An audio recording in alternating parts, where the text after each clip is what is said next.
Welcome, welcome. I am Dee, and this is the Single Mom Unguided Life, where I try to navigate through finances, motherhood, being single, and everything in between. And I bring you guys along for the journey to hold me accountable. It is time for us to do a monthly budget review of our October budget. So it's going to be a little different setup here. I hope it works.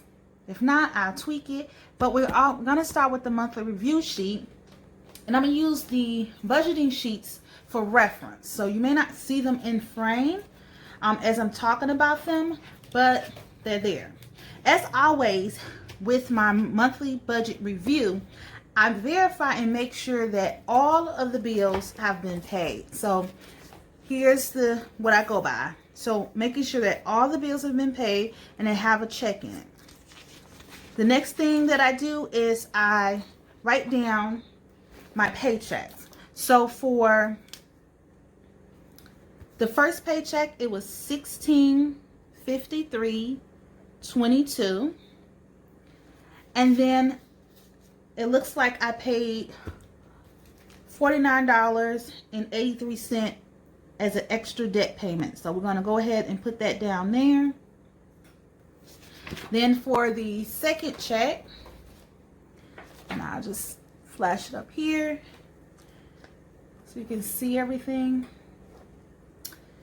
The second check was $16.58.38, and I sent $96.60 to savings. All right. So then the next thing I do is I pull out my transaction log and I look at the balance that is remaining, and I have $285.75 that is remaining. So that is how much I saved. So I put that there because that's what I saved. Now total for the unbudgeted was $515.37. So let's see what we actually spent out of that category. So that was $229.62. Okay. Now another thing is with the bonus income. I'm gonna just flip the sheet here and I'm gonna write it here. And I'm sorry, I am cooking. And I have one of those little old pans that when it gets hot, it buckles. So sorry about that. So my bonus income is usually the rollover income I receive, anything I move from savings, any amount that was received to me unknowingly. So yes. So the first thing is that the rollover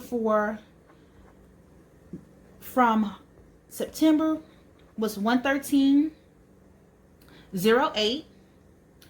I did receive the $60 back from when I let someone borrow that money. So I let them borrow in September. They gave it back to me in October. The next thing that I received is the stipend. So I just went ahead and put the stipend in the unbudgeted category, and that's $142.29. Also, from savings, it was $343.37. I did pull $60 from my side gig to go towards my sinking fund. My mom sent me $50 to go towards my son's sinking fund. And I received a credit of $1.55. I begged them not to, but they sent it anyway. So this is the bonus income I received.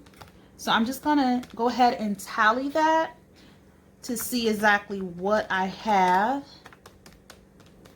to add to my known income.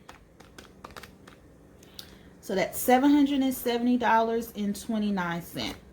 So I'm just going to flip this back over, and I'm going to go ahead and put in the $770.29. And then we're just going to add the income from my paychecks. So we have $40, $81, $89.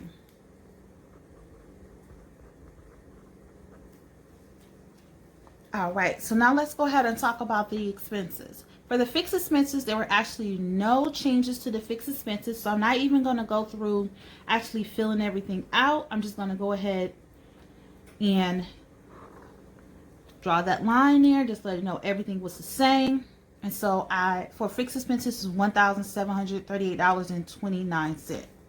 Now for the variable expenses, the cable actually was $35.66.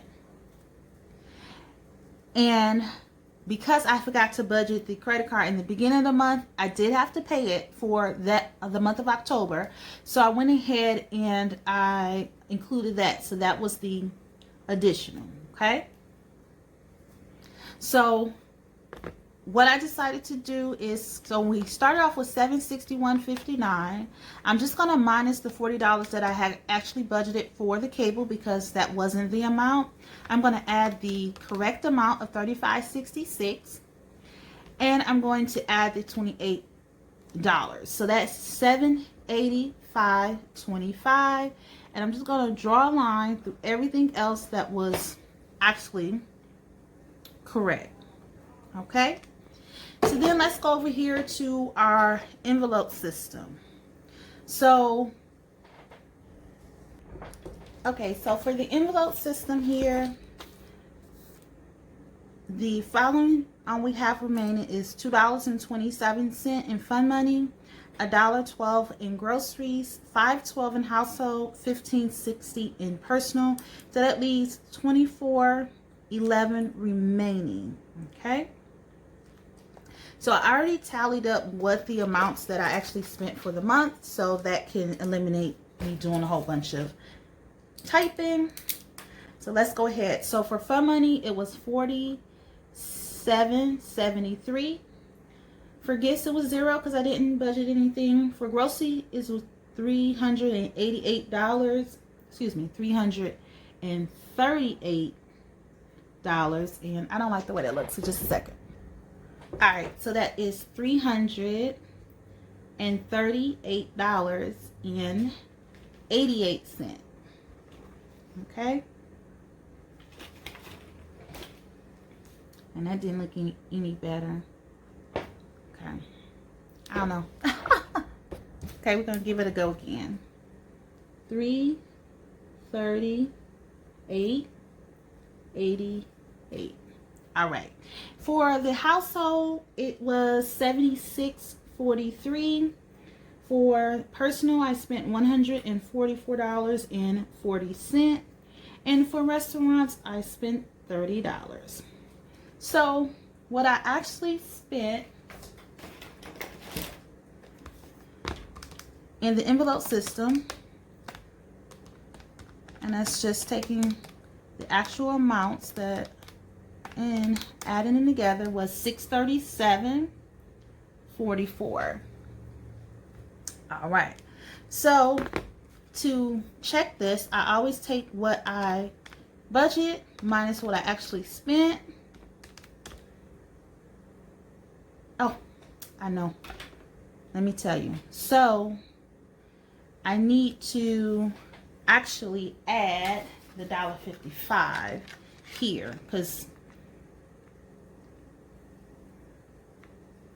should I add it? Where should I add it? I should add it here, I believe. Let's see. We should add it there. So $6.60 plus $1.55. So that's $661.55.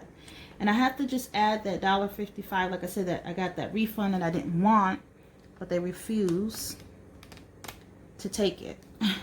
So the difference between the two is $24.11, and you can just check it here. And with our remaining was $24.11, and we check that account and it shows $24.11. So we're good to go right there. Now, what we're gonna do is just look at the sinking funds. I've already tallied everything up here, and This is showing all of the ending balances, and I have verified that all of these accounts, ending balances, categories, ending balances, their accounts are correct. So the biggest thing is I did use some of the vacation money to pay for a ticket for our trip. So that left a $4.08 balance, and that's of cash. And I actually do not have it with me at this time, but trust me, there's $4.08 somewhere around here. I didn't have to spend out of my son's sinking fund. The $50 that my mom sent to me, I added it to that account. I did spend $56.63 out of the car maintenance. I needed to do the the monthly wash, and I needed to buy some things for it. And I think I definitely did discuss this in the mid-month. Because I'm driving more, gas is every week, and that's why I went ahead and sent the $60 from the sinking fund. So this is where we're looking at this time here.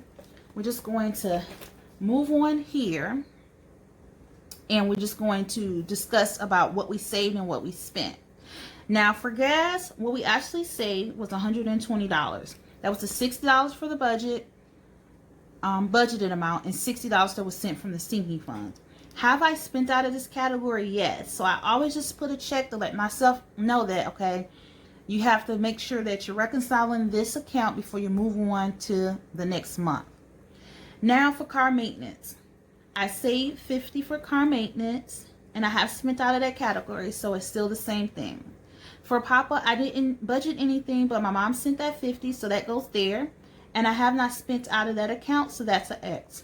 For vacation, I didn't budget or save anything, but I did spend out of that account, so I definitely need to reconcile that. For the medical, I didn't budget, nor did I save anything for medical, but I have spent out of that account, so I'm going to put that check so I know that. For property, I budgeted $15 and I sent $15, and I have not spent out of that category. So for savings, I haven't spent out of savings, but I have spent out of my extra debt payment savings account because I sent that payment for my medical bill. So what I do is we go ahead and we calculate everything that actually was spent.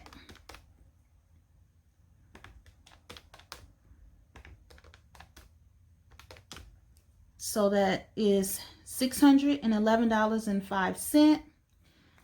So down here, the total income was actually $40.81.89. Let's add the categories. So this is the savings and sinking fund. This is the envelope system.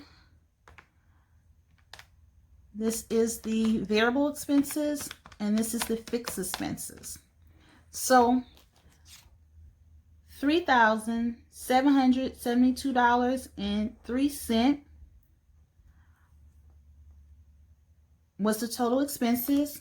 Let's minus that from the $40.81.89. So that leaves me with $309.86. Okay, so what does that mean? Because I like to run on a zero-based budget, and what that means for me is making sure that every dollar has a home. And this currently tells me that $309.86 does not have a home. It's there, but they have no place. So I have to figure out where this money is. And it's kind of like a no-brainer, because as we can see is that $24.11 no longer has a home, because it has now been the end of our October budget, and I have not assigned it to the next budget. So we know that $24.11 needs a home. And so that leaves it with $285.75. Another area that does not have a home is the unbudgeted. So I know that the $285.75, right now it does not have a home. Like, it's unbudgeted.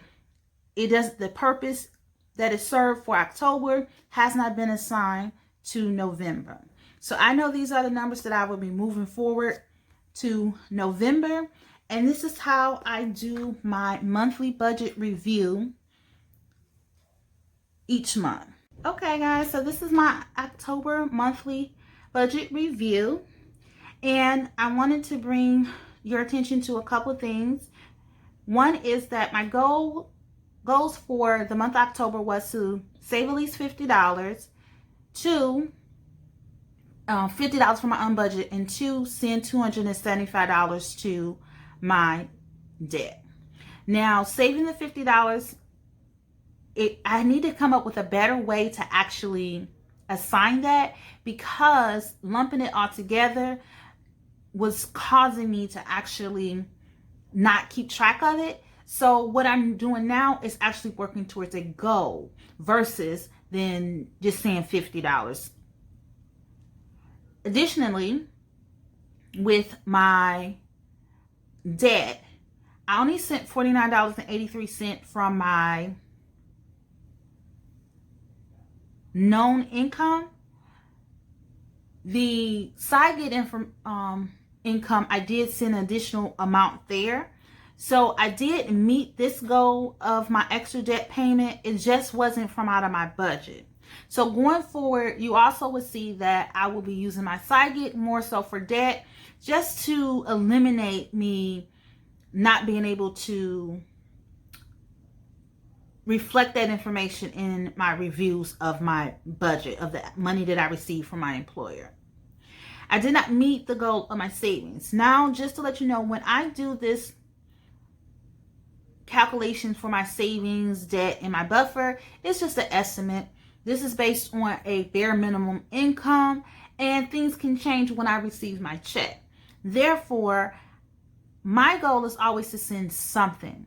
It may not be a lot, but it's something to ensure that I am staying consistent in this journey. So if you're new to my channel and you like this type of content, definitely go ahead and hit that subscribe button so you can be part of the village. Everybody go ahead and hit that thumbs up, because I really enjoy making these videos and I enjoy meeting each and everyone virtually and interacting with you guys. Lastly, if you can, please share this with your family, friends, and co-workers. Peace out.